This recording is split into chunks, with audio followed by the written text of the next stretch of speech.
नमस्ते दोस्तों। तो आज मैं आपसे बात करने वाली हूँ मुंशी प्रेमचंद जी के उन उपन्यासों के बारे में जो मेरे कलेक्शन में मेरे पास हैं या मैंने जो पढ़े हैं। तो मैंने एक कहीं इंस्टाग्राम पे ही पढ़ा था कि यदि तुम्हें एक मिडिल क्लास आदमी की स्थिति को समझना है बेहतर तरीके से तो तुम्हें मुंशी प्रेमचंद को पढ़ना चाहिए, क्योंकि मिडिल क्लास इंसान की स्थिति मुंशी प्रेमचंद जी से अच्छी किसी लेखक ने डिस्क्राइब ही नहीं की है अपने उपन्यास के थ्रू। तो ये उनके कुछ उपन्यास है जो मैंने पढ़े हैं और मैं इन्हें आपके साथ शेयर करना चाह रही हूँ। इनकी क्या कहानी रही है, मुझे इनसे क्या महसूस हुआ, ये सब। तो चलो वीडियो ज़्यादा बड़ा ना करते हुए शुरू करते हैं। तो पहला नोवेल है गबन। जी, गबन एक नोवेल इस चीज़ पर आधारित है कि एक स्त्री के आने के बाद एक पुरुष का जीवन कितना बदल जाता है। और यदि हम सच बोलकर चल रहे हैं अपनी लाइफ में अपने लाइफ पार्टनर से, ना केवल अपने लाइफ पार्टनर से बल्कि अपने आसपास के लोगों से, यदि हम सच बोलकर चल रहे हैं तो हमारा जीवन कितना आसान है। लेकिन यदि हम झूठ बोल रहे हैं तो जैसी कि कहावत भी है कि एक झूठ छुपाने के लिए 100 झूठ बोलने पड़ते हैं।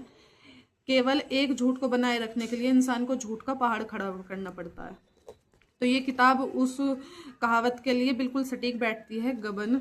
इसकी यही कहानी है कि इसका मेन कैरेक्टर जो है रमानाथ, वो अपनी पत्नी जल्पा को इम्प्रेस करने के लिए क्या झूठ बोलता है और फिर उन झूठों को बनाए रखने के लिए उसके जीवन में क्या क्या प्रॉब्लम आती हैं, बस उन्हीं के आसपास घूमता है ये नोवेल। और काफ़ी अच्छा है, इससे काफ़ी कुछ सीखने को भी मिलेगा आपको। और एक बार पढ़ेंगे तो मेरे ख्याल से दोबारा पढ़ने का मन जरूर करेगा, क्योंकि मैंने खुद ने ये 2 बार पढ़ा है और बहुत ही अच्छा उपन्यास है। दूसरी किताब है हमारी निर्मला। निर्मला जब मैंने ये पहली बार पढ़ा था, ये पहली किताब थी जिसे पढ़ के मैं रोई थी। और मुझे याद है कि फिर मुझे सामने से ये सुनने को मिला था कि यदि किताबें पढ़ के रोना ही है तो फिर मैं और किताबें नहीं दिलाऊंगा। ये वो उपन्यास है। निर्मला का जीवन इस बात का सटीक उदाहरण है कि अनमेल विवाह या फिर दहेज या समाज परिस्थितियां, इन सब के अधीन एक औरत किस कदर पिस जाती है। मतलब उसका जीवन कितना ज़्यादा कष्टमय हो जाता है, क्योंकि उसे सब कुछ देखना होता है।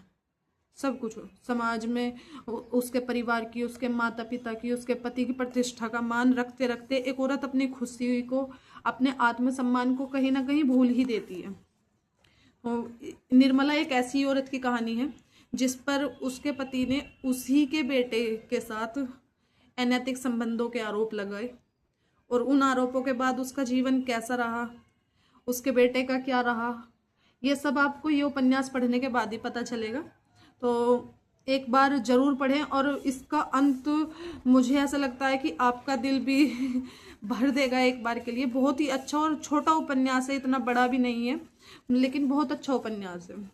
आपको काफ़ी जगह इमोशनल कर देगा और कहीं ना कहीं आपके मन में ये काफ़ी सवाल खड़े कर देगा कि क्या सच में ही एक सोसाइटी के लिए रेपुटेशन या फिर रिश्ते, ये सब एक इंसान की खुशी से ज़्यादा महत्वपूर्ण होते हैं। एक इंसान की खुशियों की कोई कीमत नहीं है इस दुनिया में।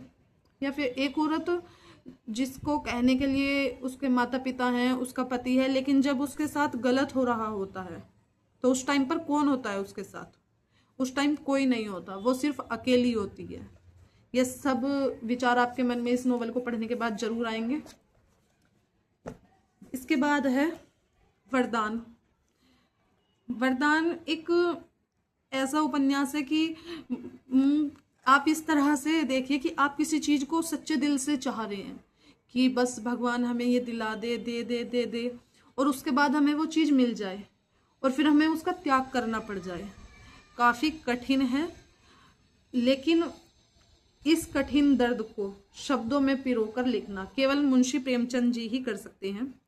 तो ये कहानी है सुवामा नाम की एक स्त्री की, जिसने 20 साल लगातार मंगलवार को देवी की उपासना करी, पूजा पाठ करिए, और फिर उसे केवल एक ही चीज चाहिए थी भगवान से कि मुझे एक लड़का हो जाए जो जन कल्याण की रक्षा करे, लोगों के बारे में सोचे, बस। तो और देवी की कृपा से उसे लड़का हुआ भी। उसका पुत्र प्रताप नाम का, मतलब बहुत ही ज़्यादा बचपन से ही होशियार, लोगों के बारे में सोचने वाला था। लेकिन समय के साथ ऐसा क्या होता है कि प्रताप बिल्कुल अकेला रह जाता है, ना ही वो विवाह कर पाता है उस स्त्री से जो कि उसकी बचपन की सखी भी थी, विरजना नाम की। ना वो उसके साथ रह पाया, ना वो अपनी माँ के साथ रह पाया। तो उसके खुद के जीवन में क्या क्या कष्ट आए जन कल्याण करते करते, ये आपको ये नॉवल पढ़ने के बाद ही पता चलेगा। इसके बाद है गोदान। इसके बारे में मुझे ऐसा लगता है कि किसी नहीं पता। हम सभी ने कभी ना कभी गोदान के बारे में पढ़ा होगा, विस्तार रूप से ना पढ़ा हो तो फिर हमने शॉर्ट फॉर्म में पढ़ा होगा, सुना होगा कि गोदान एक बहुचर्चित उपन्यास रहा है मुंशी प्रेमचंद जी का। और जैसे इसका नाम भी है कि गोदान, तो गाय का दान, तो ये उसी का है एक उपन्यास की। इस उपन्यास के थ्रू आपको समझ में आएगा कि समाज में कितनी कुरीतियाँ फैली हुई हैं। एक मिडिल क्लास इंसान यदि समाज, आसपास का माहौल, गांव वाले क्या कहेंगे, इन सब से लड़ते लड़ते अपना ही जीवन खत्म कर देता है, लेकिन वो कभी इस समाज को खुश ही नहीं कर पाता। ये आपको ये उपन्यास पढ़ने के बाद लगेगा और कहीं ना कहीं आप सोचने पर मजबूर हो जाएंगे कि क्या समाज को खुश करना उतना ज़रूरी है जितना हमने ये बना दिया है, या जितना ये हम पर थोपा गया है कि हाँ हम जिस समाज में रह रहे हैं उस समाज को खुश रखो, उस समाज के अकॉर्डिंग काम करो। तो ये सारे विचार आपके मन में इस उपन्यास को पढ़कर जरूर आएंगे और आपके इन सवालों के जवाब भी आपको इसी उपन्यास के अंदर मिल जाएंगे। इसके बाद है प्रतिज्ञा। प्रतिज्ञा एक ऐसा उपन्यास है जिसे आप यदि पढ़ना शुरू करेंगे तो आप इसे एक दिन में पढ़ लेंगे, क्योंकि एक तो है बहुत छोटा उपन्यास और दूसरा छोटा है इसलिए नहीं बल्कि इंटरेस्टिंग है इसलिए ज़्यादा। ये उपन्यास एक ऐसा है जो जीवन की विषमताओं पर चोट करता है, मतलब मानव के, मनुष्य, इंसान, हमारे मन की गहराइयों को कुरेद कर सामने लाने की कोशिश करता है कि भारतीय जनजीवन या समाज, इन सब ने एक इंसान को कितने वर्गों में बांट दिया है और उसी के कारण एक इंसान जिसे समाज में अपनी रेप्यूटेशन की बहुत परवाह है, वो अपने बारे में कभी नहीं सोच पाता। वो हमेशा इसी बारे में सोचता रहता है कि लोग इंसान का सबसे बड़ा मर्ज है कि लोग क्या कहेंगे, और वो इसी बात में फंसकर अपना जीवन, अपने आसपास के लोगों का जीवन बिल्कुल ही कष्टदायक कर देता है। यह उपन्यास बिल्कुल इसी बात का सटीक उदाहरण है। बहुत अच्छा सरल हिंदी वाला उपन्यास है। इसका मतलब आप कहीं पर भी बोर नहीं होगे, कभी भी ये नहीं लगेगा कि अभी छोड़ दें कल पढ़ लेंगे। आपको ये लगेगा कि इससे नेक्स्ट चैप्टर में क्या होगा, अब क्या होगा, अब क्या होगा। ये एक ऐसा उपन्यास है, तो आप इसे तो अपनी लिस्ट में ज़रूर ऐड करें यदि आपने नहीं पढ़ा है तो, और यदि पढ़ा है तो मुझे बताना कि आपको ये कैसा लगा। इसके बाद हम बात करेंगे रंगभूमि उपन्यास। इसके बारे में कौन नहीं जानता। ये बहुत ही अच्छा, और मुझे इसके बारे में बात करते वक्त थोड़ी सी हंसी इसलिए भी आ रही है क्योंकि ऐसे होता है ना कि जैसे हम किसी मूवी के बारे में बात करते हैं तो उसका हमें कोई कॉमेडी सीन या फिर कोई इमोशनल सीन हमें याद आ जाता है तो हम उसी तरह से रिएक्ट करते हैं। तो वैसा ही है इस बुक के साथ भी। इस बुक के साथ मतलब एक तो मेमोरी काफ़ी अच्छी है मेरी, और दूसरा ये बुक भी इतनी अच्छी है, इसमें मतलब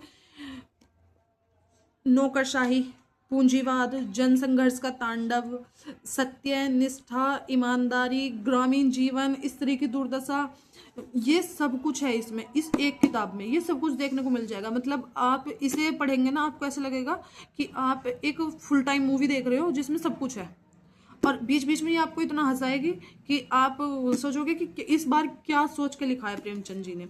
लेकिन कभी कभी ये आपका मन ऐसे कर देगी कि शिट यार क्या हो रहा है, ये तो हो रहा है हमारे आसपास, ये तो हमने होते हुए भी देखा है, ये तो हमने देखा है, ऐसा लगेगा काफ़ी बार। इसमें स्त्री की दुर्दशा को इतने बारीकी से, इतनी क्लियरिटी के साथ मुंशी प्रेमचंद जी ने लिखा है कि एक बार के लिए ऐसा लगेगा कि ये तो कहीं ना कहीं हमने सफ़र करते हुए देखा है, शायद अपनी मम्मी को, शायद अपनी दीदी को, या फिर अपनी पड़ोस वाली आंटी को, या फिर दूर किसी घर में भाभी को, हमने ये देखा है। स्त्री की दुर्दशा इसमें इतनी बारीकी के साथ दिखाई गई है। तो थोड़ा मोटा नोवेल है, लेकिन यदि आप पढ़ेंगे तो आपको अच्छा लगेगा। और कुछ नहीं, काफ़ी कुछ आपको इससे सीखने को भी मिलेगा, तो आप इसे भी पढ़ सकते हैं। इसके बाद हम बात करेंगे, ये है मुंशी प्रेमचंद जी की छोटी छोटी कहानियाँ, छोटी कहानियों की किताब है। जैसे ये फर्स्ट वन इज रानी सरंदा व अन्य कहानियाँ। इसमें रानी सरंदा के साथ मुंशी प्रेमचंद जी की और 12 कहानियाँ हैं, जिनमें मेरी सबसे फेवरेट थी बेटों वाली विधवा। काफ़ी अच्छी कहानी थी, काफ़ी अच्छा उसका तरीका था कि हाँ, यदि एक औरत के भविष्य में भगवान ने कष्ट लिखना तय करा है तो वो 4 बेटों की ही माँ क्यों ना हो तो भी वो परेशान होगी। काफ़ी अच्छी कहानियाँ हैं इसमें, दिल को इमोशनल कर देने वाली छोटी छोटी कहानियाँ हैं, ज़्यादा बड़ी नहीं है। तो यदि आपके पास समय नहीं है और आपको फिर भी पढ़ना है तो आप ये खरीद सकते हैं। इसके बाद है प्रेमचंद जी की और अन्य कहानियाँ। इसमें भी मुंशी प्रेमचंद जी की कहानियाँ, इसमें मुंशी प्रेमचंद जी की 50 कहानियाँ हैं, जिनमें से जो मुख्य कहानियाँ हैं उनकी लाग ठाट, रामलीला, गरीब की हाय। मेरी इसमें फेवरेट है ईदगाह, जो कि मैंने स्कूल टाइम में भी पढ़ी थी तो वो मेरी फेवरेट है। और एक मुझे धोखा बहुत पसंद आई थी इसकी। बाकी इसमें 13 कहानियाँ हैं, 13 कहानियों का एक संग्रह है, छोटी छोटी कहानियाँ हैं, तो आप इसे भी पढ़ सकते हैं, अपनी पसंद बना सकते हैं। इसके बाद है मुंशी प्रेमचंद की प्रिय कहानियाँ। इसमें भी छोटी कहानियाँ हैं, इसमें टोटल 17 कहानियाँ हैं। 17 में से 4 कहानियाँ मैंने पढ़ी हैं, बाकी की मैंने दूसरी किताब से पढ़ी हुई थी, तो ये इससे खरीदना मेरे लिए उतना वर्थ इट नहीं रहा था, क्योंकि इसमें सिर्फ 4 कहानियाँ थी जो मैंने नहीं पढ़ी थी। तो थोड़ा सा अफसोस हुआ था कि ओ शिट, मैं कोई और खरीद लेती मुंशी प्रेमचंद जी की, जिसमें शायद थोड़ी सी ज़्यादा स्टोरी होती जो मैंने नहीं पढ़ी थी, बट ठीक है, अच्छी है। इसकी एक सती कहानी है, वो बहुत अच्छी है कि सती प्रथा किस प्रकार से पेनफुल थी लेडीज़ के लिए, लेकिन फिर भी कंटिन्यू थी बिकॉज ऑफ समाज, द ग्रेट समाज। उसके बाद है कफन। कफन किसने नहीं पढ़ी है? उप्स, सूखा गुलाब।